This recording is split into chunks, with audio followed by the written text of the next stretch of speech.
kasus pembunuhan ibu dan anak di Subang, Jawa Barat hingga hari ini Minggu 26 Desember 2021 sejak pertama kali ditemukan pada 18 Agustus 2021 lalu belum terungkap.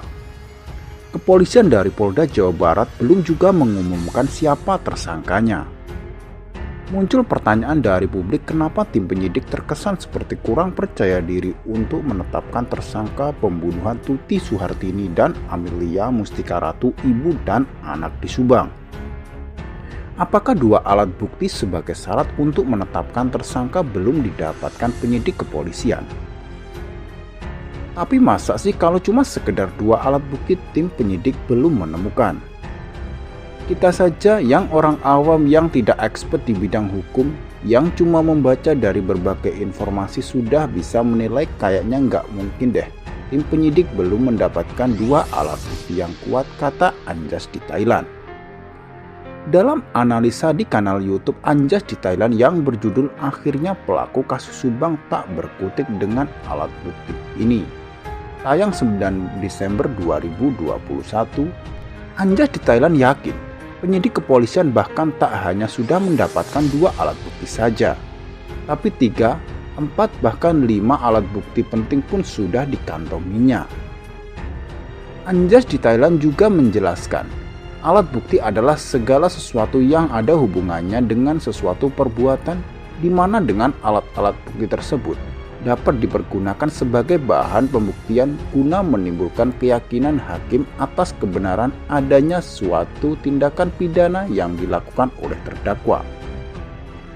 Menurut Anjas, alat bukti di sini berbeda dengan barang bukti.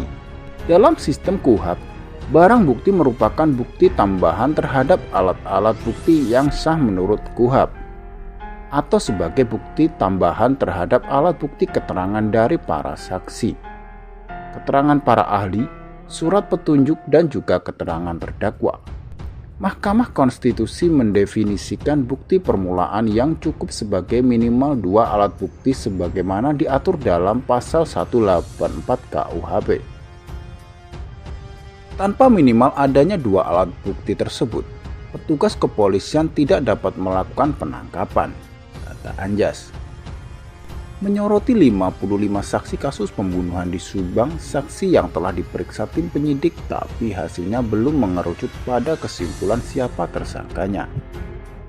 Anjas menduga bahwa saksi-saksi tersebut tak semuanya murni saksi, tapi mungkin saja ada saksi yang disewa yang memang diarahkan. Ada kemungkinan di situ, ujar Anjas di Thailand.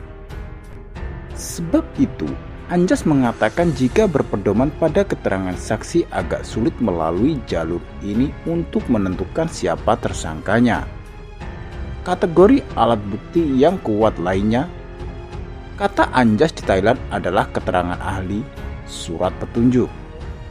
Alat bukti ini berasal dari orang-orang yang expert, pakar atau ahli di bidangnya, misalnya seperti hasil autopsi forensik. Lebih konkret, Anjas mencontohkan ada temuan dari tim penyidik misalnya DNA tertentu atau jejak tubuh seseorang tertinggal di TKP.